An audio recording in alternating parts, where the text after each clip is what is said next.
Sternberg Impact Fund. I'll take a minute to let everybody from the table go find a seat. But yeah, absolutely. Give it up for the fund and for Louise and her family.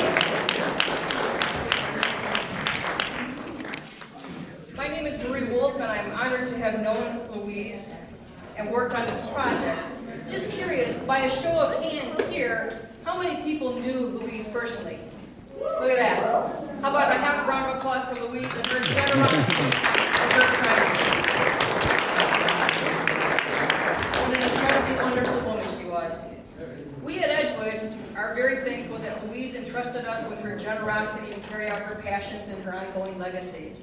She really believed, and this was reflected in the sermon and some of the introductory prayers this morning, of the importance to do justice, to love kindness, and to walk humbly with our God, as cited in the book of Micah.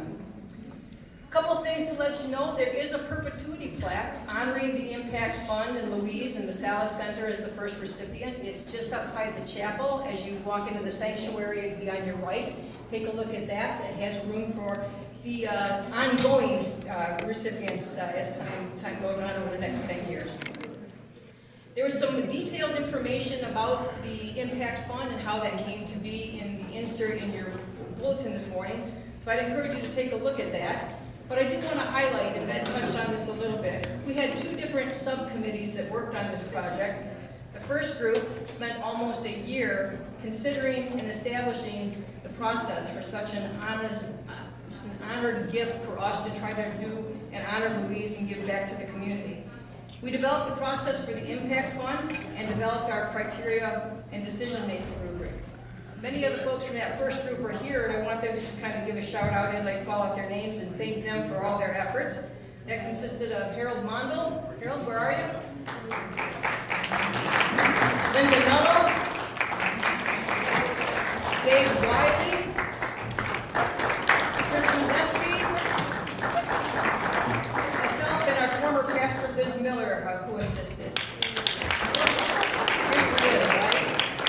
Then this process was passed off to a second group that solicited and reviewed applications and worked diligently to select the first recipient. Members of that group include also, we had a little overlap, Harold Mondo participated again.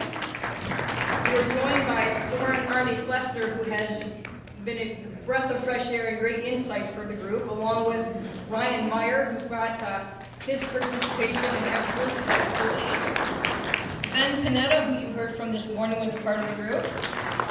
Myself and then Chris transferred, and he was our administrator and really helped shepherd this process through. And we were, here's Chris, and we were greatly assisted by Pastor Bob, who came in the middle of this whole process, picked it up, and was wonderfully supportive. Deanne Lawrence, here's Pastor Bob, there you go. Deanne Lawrence is an Edgewoodian who's an MSU College of Law professor, and she helped review the contract and the legal details, and we're going to sign the contract here shortly and exchange the check. As you're aware, the overall goal of the Louise Sternberg Impact Fund is to make a large impact on an organization or a project that would be beyond the regular scope of the budgeted means by that organization. We wanted to be able to hit a stretch goal, basically, and feel good about doing it. So over this 10 years of the Impact Giving Fund, there's going to be a rotating focus on local area organizations, national organizations, international organizations, and organizations that have an affiliation with the United Church of Christ, our denomination. So start to think about some of the groups that you're aware of, because we'd love to bring those to the attention of the next selection group. This year there were 12 different organizations in the greater Lansing area that submitted grant applications for 13 very wonderful projects. I can tell you, and anybody who worked on that with our group, it was very difficult to come up with just one. As a matter of fact, I might have bought an extra lottery ticket trying to hope to fund the rest of them, but that didn't come to be, unfortunately.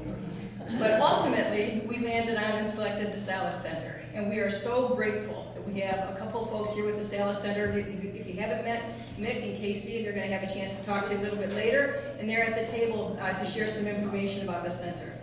And as you may be aware, the Salas Center was founded by Reverend Piwa Lengini. I often pronounce their last name incorrectly, but when Piwa was in town, they attended church here, and just a wonderful dynamic presence that really helped the Salas Center get up and running. So we'll hear a little bit more about the Salas Center and the project from Casey Garcia shortly. She's the Vice President of Development and Finance. Did I get that right, Casey? You did. Excellent. So let's get to the contract signing, and we'll have the first disbursement of the funds, and then hear a little bit from Casey and Amy. And before I do forget, Chris wanted me to let you know, it'll be in the e-notes, and it was also in the bulletin, should anybody feel moved to make a donation to the Salas Center above and beyond the Louise Impact Fund, much like we did with the Reparations Award, there's a vehicle and a mechanism to do that. And I know somebody provided a matching grant opportunity, and wouldn't that be great if something like that came around again? So with that said, Casey, would you like to come up and share a few words? Absolutely, I would love to.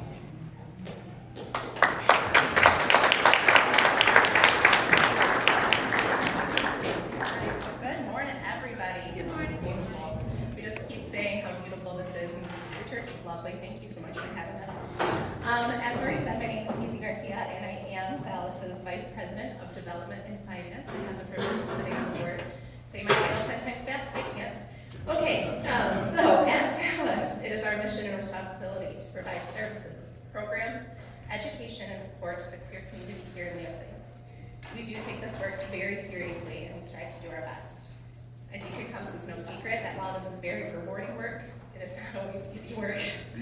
The planning, preparation, time, and energy given to each project, event, group, and training comes from the minds and hearts of our board of directors, our amazing program director, Frank, who unfortunately is sick and could not be here today, and yes, our community. We have big hopes and plans for the upcoming year. This grant, this amazing investment into our center, not just our center,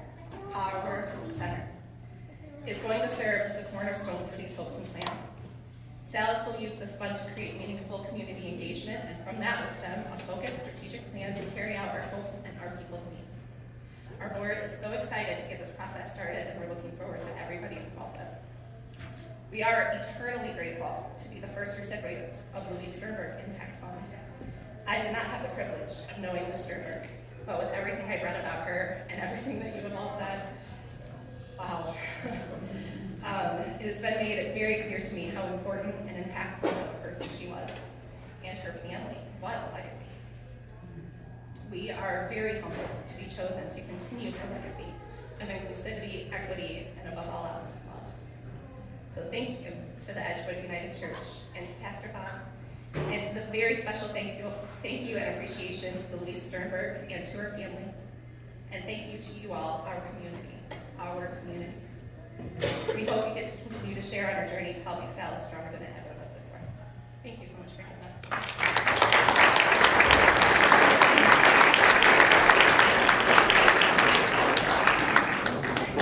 And now Amy Dalton, on behalf of Edgewood, our wonderful moderator, is going to share a few words.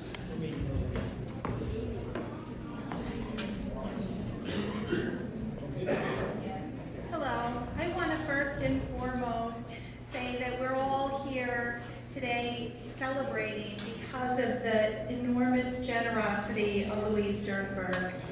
We are grateful for her and everything that she brought to Edgewood and everything that she continues to bring to Edgewood and to our community.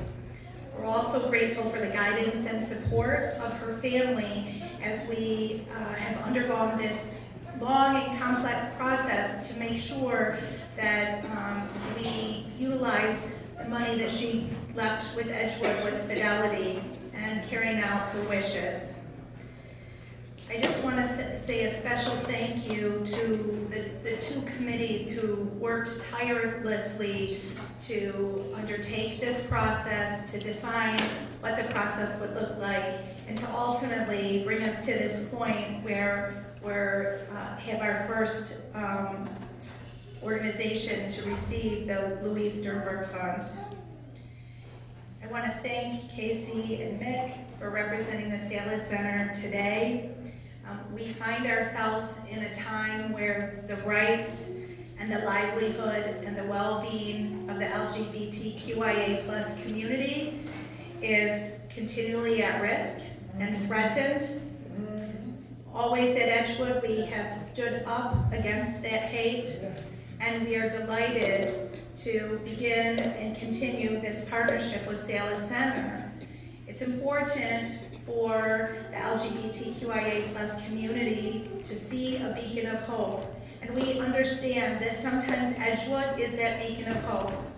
We're also aware that sometimes people are not comfortable joining a faith community, and we're grateful that there are organizations like Salis Center who can provide that beacon of hope for people who are not ready to come into a church. So I just want to thank both of you for coming today and for the work that you do, and we're delighted to continue this partnership together. Thank you.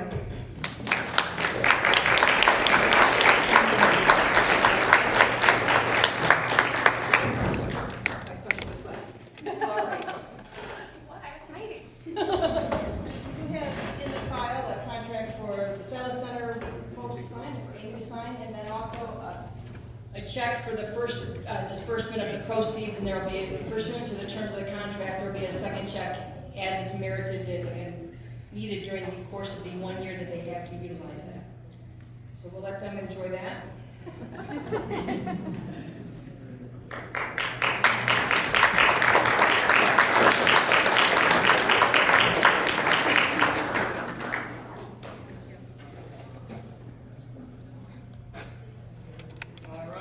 Signed, sealed, and literally delivered.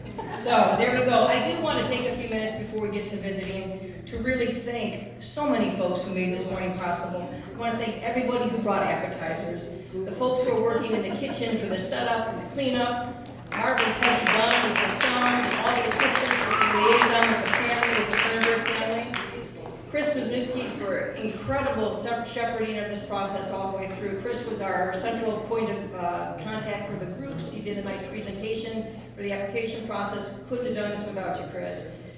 Those who also served on the committees, and those who will serve on future committees, because we're going to open this up and want other folks over the 10 years to participate in this decision-making process. Especially also want to thank Deanne Lawrence for her legal expertise. And how about Roger, David, Raina Lee, and our incredible choir this morning, and the beautiful song. Thank you for their efforts, and all the choir members for your participation. For the beautiful flowers on our tables, we have Cindy Shalhoub, Peggy Dunn, and Linda Nuttall to thank. Cindy said, somebody at the tables, take them home, but those are her vases, please bring them back.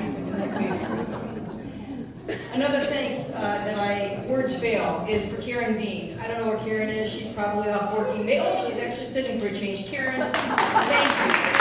All of this,